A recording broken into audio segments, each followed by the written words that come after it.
মহিলারা আকাঙ্ক্ষা করে তারা যখন মসজিদে বা অন্য কোনো প্রোগ্রামে বা বিয়ে শাদিতে যায় তখন মেকআপ করে যাবে, কিন্তু এখানে যেহেতু মুখ ঢাকা নিষেধ, এ সম্পর্কে আপনি আমাদের নির্দেশনা দিবেন। হুজুর জিজ্ঞেস করছেন এখানে কি সরকারিভাবে মুখ ঢাকা নিষেধ? তাহলে মসজিদে মেকআপ করে আসা আবশ্যক কি? মেকআপ করে যাবেন না।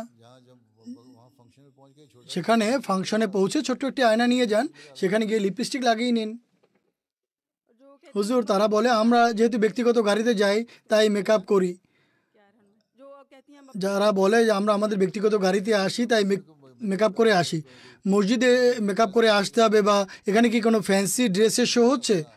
বা এখানে কোনো প্রদর্শন তো নেই। যখন মসজিদে আসেন ধর্মীয় অনুষ্ঠানের জন্য আসেন, এখানে কেউ প্রদর্শনের জন্য বা গয়না দেখানোর জন্য বা মেকআপ দেখানোর জন্য তো কেউ আসে না, তাই না? যদি এই চেতনা নিজেদের মাঝে সৃষ্টি করেন যে আমরা ধর্মের উদ্দেশ্যে যাচ্ছি, ধর্মীয় জ্ঞান শেখার জন্য যাচ্ছি, তাহলে অন্যান্য বিষয়ের প্রতি আপনাদের আর মনোযোগই যাবে না। ঠিক আছে, যতটুকু ম্যাক্সিমাম পর্দা করতে পারেন ততটুকু করেন। আর যদি কিছু না করতে পারেন বর্তমানে মাস্কের বাহানা বানাতে পারেন, মাস্ক পরে আসতে পারেন।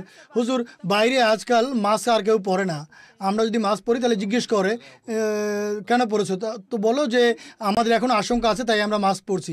এভাবে তো 1 বছর পার করে দাও, 1 বছর পার করার পর আগামী বছর দেখা যাবে কি করতে হবে। ঠিক আছে, ঠিক আছে, এবার যাও। আল্লাহ সবার হাফেজ হোক।